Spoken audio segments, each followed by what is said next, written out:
시편 23편 잘 외우시잖아요. 제가 오늘 예배 시작에 읽었는데 3절에 내 영혼을 소생시키시고 라는 말이 나오죠. 그 소생이 바로 휴브입니다.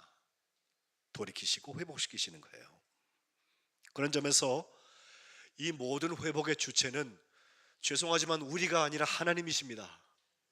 하나님께서 회복시키시는 것입니다. 우리는 거기에 하나님의 자녀로서 거룩한 백성으로서 부름받은 사람으로서 그 자리에서 그 일을 감당하고 목도하는 것입니다. 이것은 책임 소재가 분명합니다. 우리는 아무렇게나 해도 좋다는 뜻은 아닙니다. 그러나 그 모든 것을 시작하신 분도 하나님이시고 그 모든 것을 진행하시는 분도 하나님이시고 그 모든 것을 마치시는 분도 하나님이셔야 그것이 하나님의 회복인 것입니다. 그렇지 않으면 사람의 사업이 됩니다. 이 목사가 능해서 어떤 일들을 잘했다, 우리 교회 어떤 장로님이 아주 유능한 분이 있어서 그 일을 잘했다 할 수 있어요. 그러나 그것으로 끝나면 하나님의 회복이 아닙니다. 하나님께서 성민교회의 모든 교우들의 심령을 찾아가셔서 그들을 만나주시고 그들에게 이 회복의 역사를 이루셔서 이 교회가 하나님이 다시 만드시는 새로운 시작이 열려지시기를 주님의 이름으로 축복합니다. 그런 점에서 회복의 주체는 하나님이라고, 만군의 하나님이여 우리를 회복하여 주옵소서라고 기도하고 있는 거예요. 이 회복한다는 말을 7절의 중간에 보면 주의 얼굴의 광채를 비춘다는 말로 한 번 더 표현하고 있는데, 여러분 하나님이요 어떻게 생기셨을까? 저는 어렸을 때 궁금했어요. 예? 근데 주일학교 때 선생님이 한번 제게 그러세요. 하나님은 하나님의 형상대로 사람을 만드셨다고 그랬어요. 그날부터 제가 하나님처럼 생긴 사람이 누군가 그걸 찾기 시작했어요. 제 친구처럼 생겼을까? 거울을 보면서 하나님 이렇게 생기셨을까? 예? 우리 아버지처럼 생겼을까? 우리 아버지 목사님이었거든요. 제가 이전 교회에서는요, 어떤 주일학교 학생이 저를 보고 제가 이 가운을 입고 러브스토어를 하고 성의를 입고 있으니까 하나님이다 그러더라니까. 그래서 야 제발 그러지 마, 나 목사님이야. 그렇게 이 말을 바꿔준 일이 있어요. 예? 하나님이 어떻게 생기셨을까 저는 진짜 궁금했어요. 지금도 궁금해요. 근데 하나님은 우리 사람처럼 눈이 두 개고 코가 하나고 귀가 둘이고 입이 하나고 머리카락이 조금 할아버지처럼 하얗게 이렇게 나 있고 예? 그런가 하면 근육질 미켈란젤로의 그림처럼 예? 그런 걸 우리가 상상을 하기 마련인데, 의인화된 하나님은 하나님의 모습은 아니죠. 단 제가 성경에서 읽는 하나님의 모습 중에 하나는 하나님 분명히 눈이 있어요. 하나님 바라보세요. 예. 그리고 하나님 능하셔서 우리처럼 손이 두 개고 발이 두 개여서 할 수 있는 그것과 달리 하나님이 하시는 역사가 있어요. 그러고 보면 하나님께서 어디를 바라보고 계신가가 굉장히 중요해요. 하나님의 얼굴이 어디를 향해 있는지가 정말 중요해요. 예? 우리는 늘 하나님은 나와 함께 하신다, 임마누엘, 하나님이 우리와 함께 하신다, 이걸 기쁨으로 삼고 위안으로 삼아요. 그게 든든해요. 사망의 음침한 골짜기를 갈지라도 내가 해받음을 두려워하지 않는다, 하나님이 나와 함께 하시기 때문이다, 이렇게 고백해요. 그런데 함께 하시면서 하나님 요건 좀 안 보셨으면 하는 것들이 가끔 있죠. 예. 하나님 요건 좀 몰랐으면 좋겠다. 예? 근데 하나님이 하필이면 그걸 보고 계시면 어떡하겠어요. 주의 얼굴 광채가 가고 있는 곳이 있어요. 근데 그곳이 회복의 자리예요. 우리는 너무 우리 스스로 이기적으로 살고 우리가 주권을 가지고 살고 있기 때문에 믿지 않는 사람들이 우리가 정말 하나님을 섬기고 하나님을 믿고 의지하고 사는 사람이 아니라 우리 뒤에 하나님을 끌고 다니는 사람인 것처럼, 그래서 하나님의 영광을 가져올 때가 종종 있습니다. 주의 얼굴의 광채를 비추고 있는 현장을 살아야 할 것입니다. 하나님은 바로 그것을 바라보고 계십니다.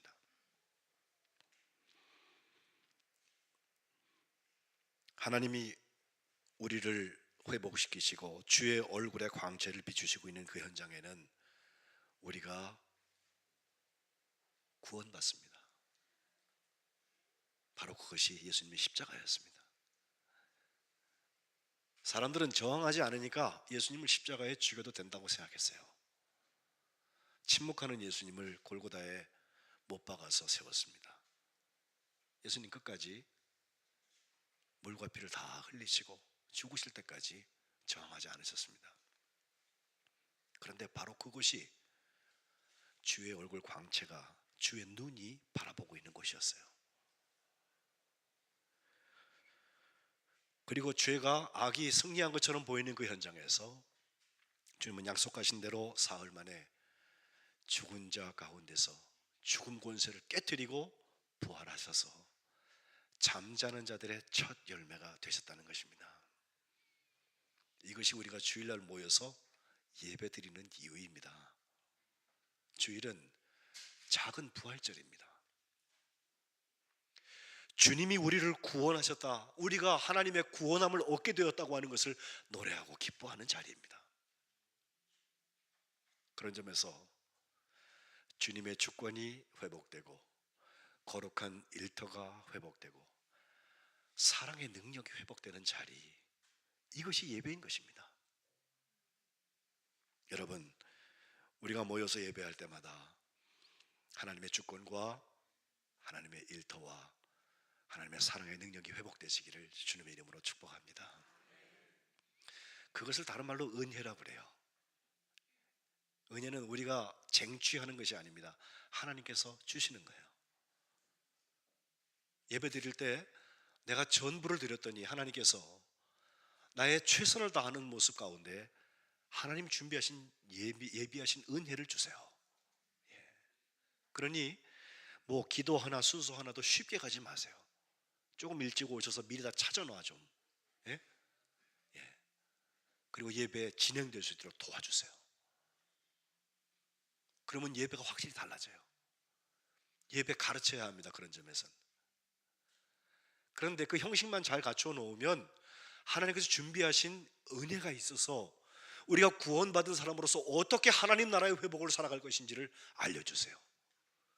그리고 여기서 끝나는 게 아니라 그걸 가지고 집에 가서 마치 목자가 하나님을 찬양한 다음에, 성탄을 찬양한 다음에 찬송하면서 집에 돌아간 것처럼 우리의 삶의 현장에서 회복을 살게 하시는 것입니다.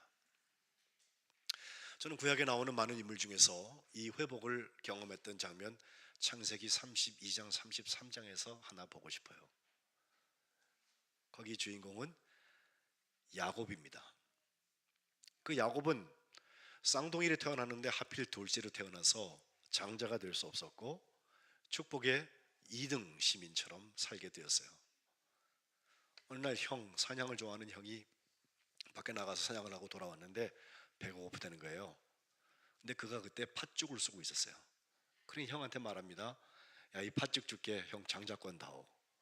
그래서 딜이 형성이 돼갖고 형이 그까짓 거야 배고파 죽겠는데 너 가져라 그러고서 먹은 것 같아요. 그 말을 마음에 두고 있다가 실제로 아버지가 눈이 어두워서 돌아가시기 전에 축복받을 때 되니까 형 분장을 하고 형 향수를 뿌리고 들어가갖고 형 노릇하고 형 대신 형이 받을 장자의 축복을 받아요. 이제 형이 돌아와서 자기가 축복을 받을 때가 됐는데 들어가 보니까 아버지가 하시는 말씀이 나는 줄 게 없다, 이미 다 줬다 그러시거든요. 그래갖고 화가 제대로 났습니다. 분명히 꽤 많은 녀석, 나한테 옛날에 장자권 팔아먹고서 지금 그것을 진짜로 아버지 축복을 받아가 버려 죽이려고 그랬어요. 그 어머니가 그것을 보고서 둘째인 야곱을 도망을 시킨 게 20년이 지났어요. 자기 외삼촌한테 갔는데 거기서 또 외삼촌을 잘 구워 삶아가지고 거기서 꽤 성공한 사업가가 되어서 재물도 있고 아내도 4사람이나 되고 자식도 12사람이나 돼가지고 이제 집을 향해서 돌아오는 거예요. 우리가 흔히 말하는 금의 환영의 장면이에요.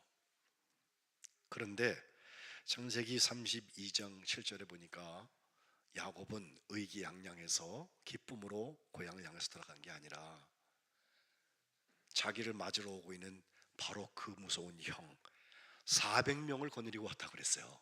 예?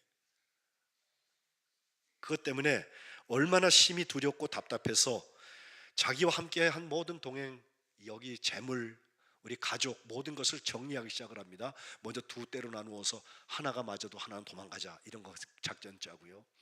그 다음에 순서를 잘 세워가지고 별로 중요하지 않은 사람부터 앞에 세워가지고 형이 혹시 치더라도 나머지가 살아남을 수 있도록 대비책을 마련해서 이제 때를 때려서 이렇게 보냅니다. 그리고 형한테 아부를 하느라고 재물을 많이 준비해가지고, 재물로 얘기하면 그때는 지금 뭐 가축을 주로 얘기를 하는데 200마리, 20마리, 200마리, 20마리 뭐 해가지고 여러 때를 이렇게 준비해서 앞에 보냅니다.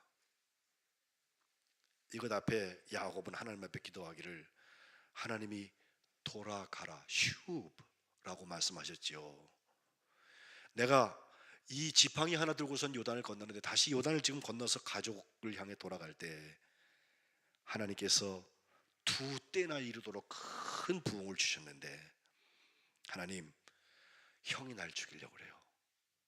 내 형 에서의 손에서 나를 건져주세요 라고 기도하고 있어요. 예물들을 먼저 앞서 보내고 그 무리 가운데서 밤을 지내다가 이제 밤에 일어나서 두 아내, 두 여종, 그리고 11 아들 다 인도해서 야복나루를 건너게 하고 24절에 보니까 야곱이 혼자 남았어요. 아직도 확신이 안 서요. 건너가면 형이 날 죽일 것 같아.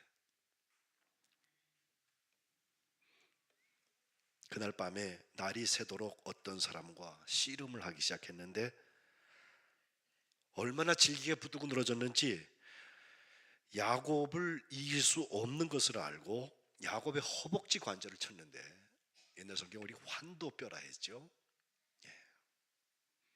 그 환도뼈 허벅지 관절이 씨름하다가 어긋날 정도가 되었어요. 그런데도 힘을 쓸 수 없는 지경이 되었을 텐데 26절에 보면 내가 가겠다고 도망가는 그 사람 붙들고 당신이 내게 축복하지 아니하면 가게 하지 않겠습니다 라고 붙들고 늘어지는 게 야곱이에요.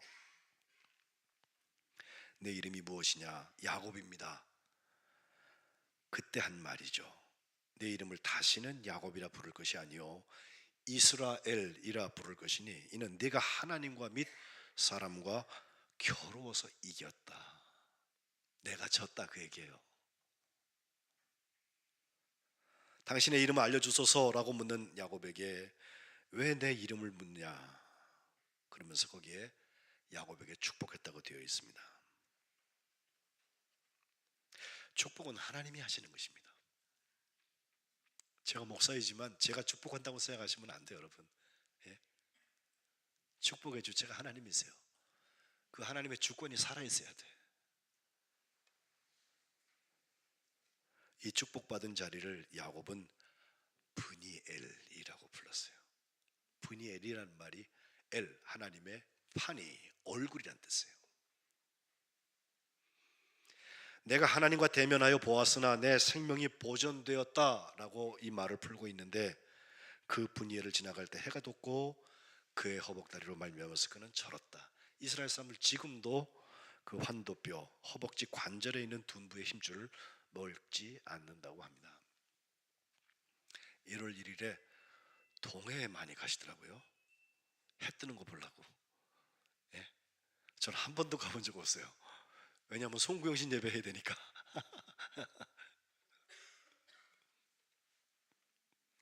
브니엘의 아침 해가 여러분 가운데 떠오르시기를 축복합니다.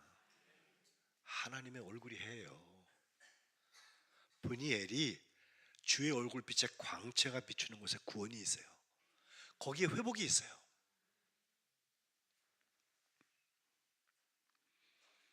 그리고 에서를 만났더니 죽이려고 올 줄 알았던 그 에서가 달려와서 그를 맞이하여서 목을 이렇게 끌어안고 입을 맞추고 형제가 우는 거예요.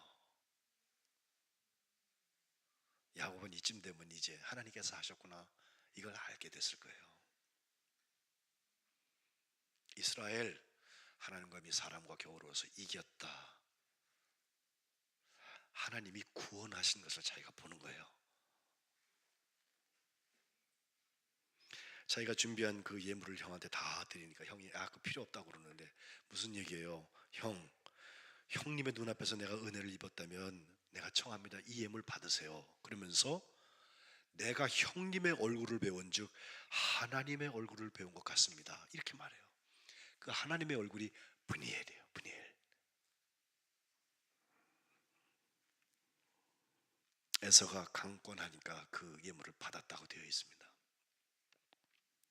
주의 얼굴의 광채가 어디를 바라보고 있는지 우리가 관심 갖고 하나님의 회복을 감당해야 할 것입니다. 거룩한 백성 공동체 성민교회 하나님께서 얼굴을 비추셔서 바라보셨으면 좋겠어요. 주님께서 지금 참 답답해하세요. 광화문이 답답할 수도 있고 덕수궁 앞이 답답할 수도 있고 또 어디 저 아프리카나 혹은 북한이나 정말 무고한 사람들이 생명을 잃어가고 있는 자리, 하나님의 도우심이 정말 필요한데 아무도 그를 돌아보지 않고 있는 자리, 거길 바라보시고 있을 수도 있어요. 그래서 거룩한 일터 하나님 나라의 지경이 넓어져야 돼요. 거룩한 백성은 그런 거 하는 거예요. 하나님이 기뻐하시는 것을 품고 하나님이 기뻐하시는 곳에 우리 들여서 쓰임 받는 거예요. 그리고 하나님께 영광을 돌리면 끝입니다. 피조물의 탄식 소리 앞에 로마서 8장이 분명히 말합니다. 왜 피조물이 탄식하고 있나? 피조물도 썩어짐의 종로로 탄 데서 해방돼서 하나님의 자녀들의 영광의 자유에 이르는 것을 소망하고 있어요. 이것 때문에 말할 수 없는 탄식으로 성령께서 지금도 우리를 위하여서 간구하신다 그랬습니다. 이제 2017년이 열렸습니다. 지나간 일들은 잊어버릴 것은 같이 잊어버리고요. 하나님께서 어떤 회복을 이루시나 함께 감당해야 할 것입니다.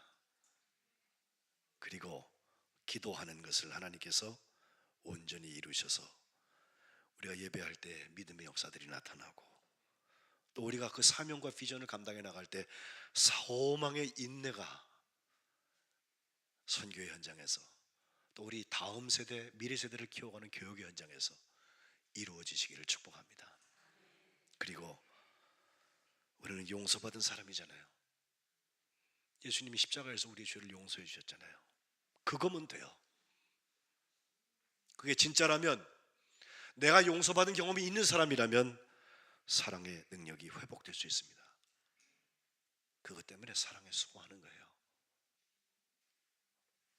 바라기는 2017년도에 하나님의 회복의 주인공들이 다 되시기를 주님의 이름으로 축복합니다.